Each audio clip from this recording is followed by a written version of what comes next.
they believe the army that it's needed for the security of Israeli citizens. This is the Israeli checkpoint, the checkpoint for Israelis, in which you're not really checked.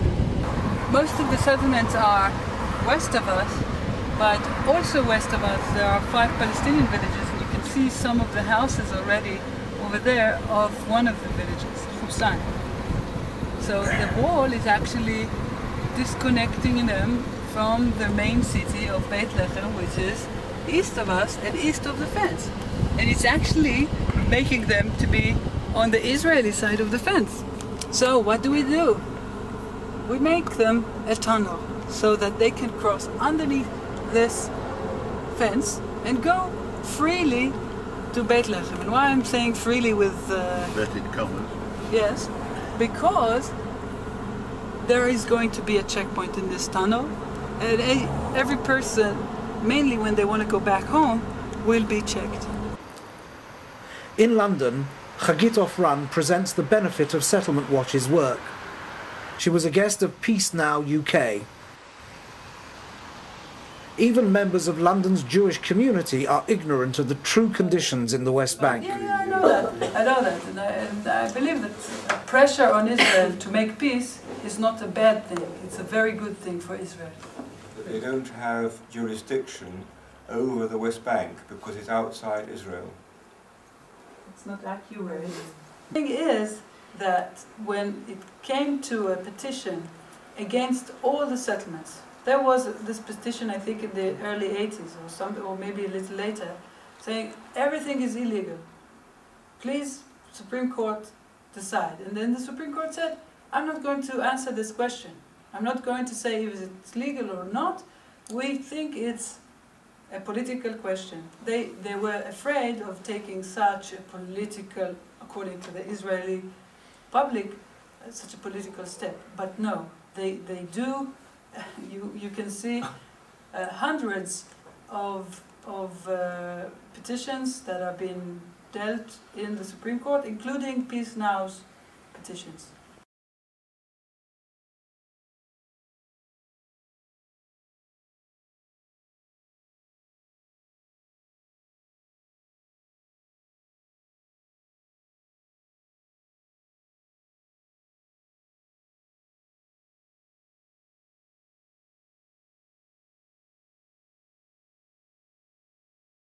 And so we're talking about a completely illegal occupation. Every single one of those settlements is illegal. According to the Israeli law, there are 105 settlements which are not legal.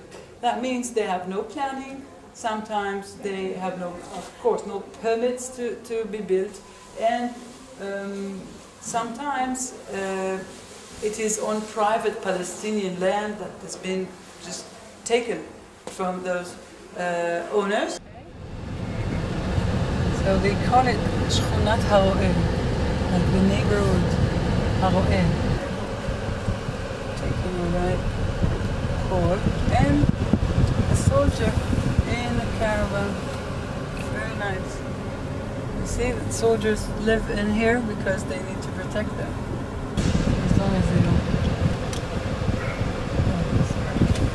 The army is delivering something to the soldiers which live in the settlement, in the outpost. Should they do that?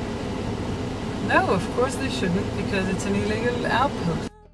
We're now on the way from Jerusalem to the Bethlehem checkpoint. We'll see how even Palestinian religious life is heavily controlled by the occupation. But now we're heading to the checkpoint, because today is Friday and it's Ramadan. So officially there should be freedom of worship that will allow people in Jerusalem to pray, Muslims. They already passed through the checkpoint, and now they're going up the buses to take them to Al-Aqsa. The policeman here blocking the way that are allowed in, and you should film them, not me. No, I'm just using you as an excuse. Right. Yeah, we can go and see what's going on.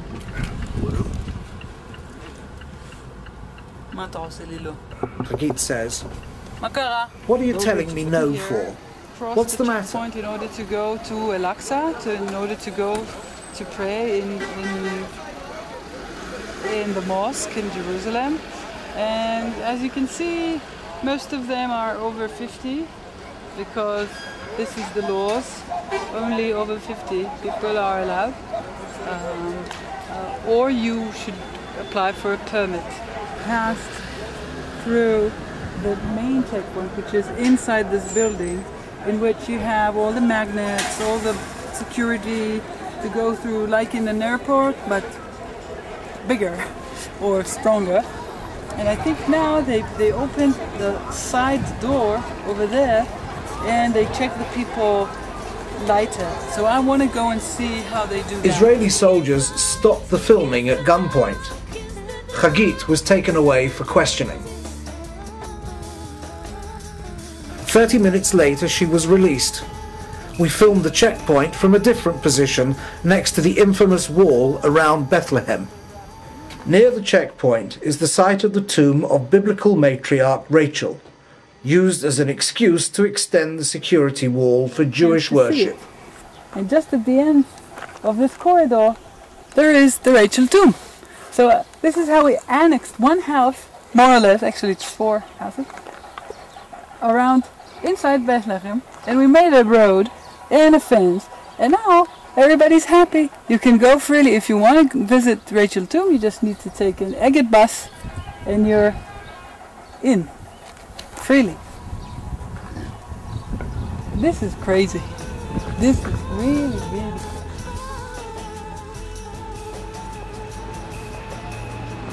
What can we do about these problems? Leading decision makers must be better informed. So Hagit addressed the cross-party group at the House of Commons.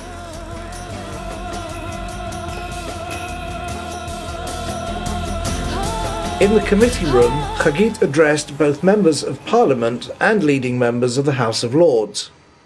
I feel very excited about being in the Parliament, in the English Parliament, and to have had a chance to address those distinguished people.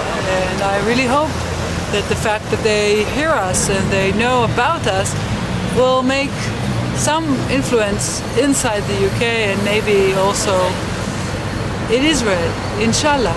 Inshallah.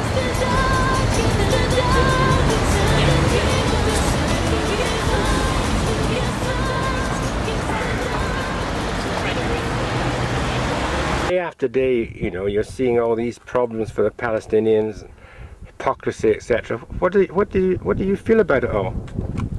It makes me very sad because I feel I'm sort of responsible as part of the Israeli state. I'm Israeli. However, I also feel that by doing what I'm doing, I'm fighting against it. So like all the society around me is with occupation and I'm fighting against it. So I'm not part of the occupation. So it's very strongful feeling. Who are you fooling? You just went through this horrible checkpoint with horrible... I'm looking for the new road that is being paved and I want to see where they stand with it and what's the route of it, etc.